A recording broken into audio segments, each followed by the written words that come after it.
అందరికీ నమస్తే. AP budget release చేశారు.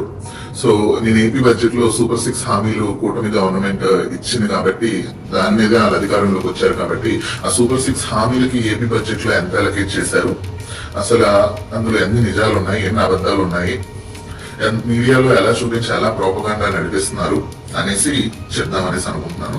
సో ఒక్కో సూపర్ 6 పథకం గురించి 2 minutes మాట్లాడి ఈ పలానా రీల్ 2 minutes ఉంటుంది. సో ఫస్ట్ పథకం మనం తల్లికి వందనం గురించి మాట్లాడుకుందాము. ఇంతకు ముందు ఇదే పథకాన్ని జగన్మోహన్ రెడ్డి గారు గవర్నమెంట్ లో అమ్మఒడి అని ఇచ్చారు, ఇప్పుడు తల్లికి వందనం అనేసి ఇచ్చారు. సో దానికి అలొకేట్ చేసిన బడ్జెట్ ఈ ఇయర్ 2025-26 కి 9,407 crores కూటమి గవర్నమెంట్ అలొకేట్ చేసింది. అయితే ఫస్ట్ పేజ్ లో 9,407 crores అని ఉన్నా గానీ డీటెయిల్ గా మనం లోపలికి వెళ్తే అలొకేషన్ లిస్ట్ లోకి వెళ్తే 8,000 crores ఉన్నాయి.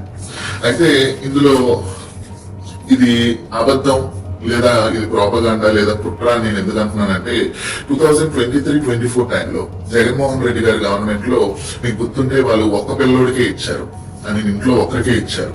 అప్పుడు వాళ్ళు 43,96,412 స్టూడెంట్స్ కి 12,000 చొప్పున ఇస్తే అప్పుడు వాళ్ళు అలొకేట్ చేసింది 6,590 crores. ఇప్పుడు కూటమి గవర్నమెంట్ ఎంతమంది ఉంటే అంతమందికి ఇస్తామన్నారు. సో ఓవరాల్ గా first class to 12th standard చదువుతున్న స్టూడెంట్స్ ఏపీలో 87 lakh స్టూడెంట్స్ ఉన్నారు. వాళ్ళందరికీ నెలకి 15,000, వాళ్ళందరికీ సంవత్సరానికి 15,000 చొప్పున ఇవ్వాలంటే 13,000 crores అవుతుంది. కానీ వాళ్ళు అసలు బడ్జెట్ లో అలొకేట్ చేసింది 8,000 crores. మరి ఇది అబద్ధం కాదా? ఇది కుట్ర కాదా? ఇది ప్రోపగండా కదా? అబద్ధమే కదా.